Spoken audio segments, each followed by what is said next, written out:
Hey everybody, this is Carl Stewart, Global Brand Director here at Crystal Dynamics, working on the Tomb Raider franchise. Today we're going to do a short video blog, podcast blog?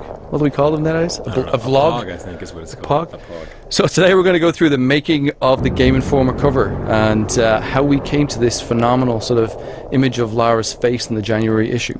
So today I have Brennock Adams with me. Say hello, Bren. Heyo. Bren is the concept artist who worked on pretty much 90% of everything you see from the initial concept all the way through to the final files that we delivered. What you see here is a blank slate, and we gave Bren the idea of sort of tackling this job of bringing emotion to the page of Lara in a way in which we've never ever seen her before. So take it away there, Bren.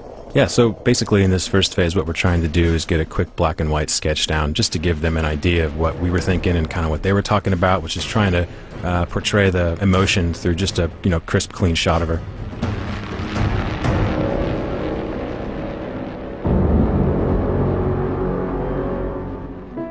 What you see here is some of the color palettes, and you really tried to push Lara as hard as possible, didn't you? I did, yeah. Maybe possibly a little too far. We purposely have disguised some of the work here because I think it went a little overboard. Let's a little bit overboard, but it got a little crazy. And you can see Bren laughing away there. Along with some of the other shots that they were talking about, we wanted to give them a couple different looks. So after locking down the concept direction and composition, we then began working with our colleagues over Japan. I hopped on a plane, traveled 5,000 miles to sit down with the Visual Works team and start working on the 3D model that they had created for us, which was probably one of the most detailed models I have ever seen in my life. Yeah, Visual Works really knocked it out of the park, and they gave us the best render of Lara that we've ever seen. They also gave us a bunch of light variations as well as some different dirt effects to choose from, which was fantastic. Once we had the model back, Bren then went in and started gritting her up, turning into a true survivor. That's right, yeah. Yeah, when we got this back, we were pretty amazed at what we saw. They really did a great job lighting her. So it was really about the whole fun part, which is putting dirt and blood and crud all over her.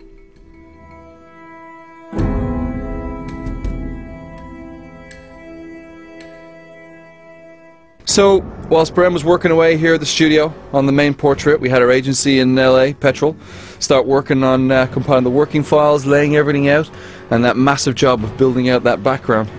We decided that the best way to portray Lara in this first render was to put her in the place where she begins the game, which is washed up on a deserted beach. To create the background, we used a large combination of in-game stuff as well as some pre-rendered assets, and the guys blended it all together to create this nice setting for this iconic image. So once the background was finished, we then began the fun job of adding all the final touches and getting the final working files ready.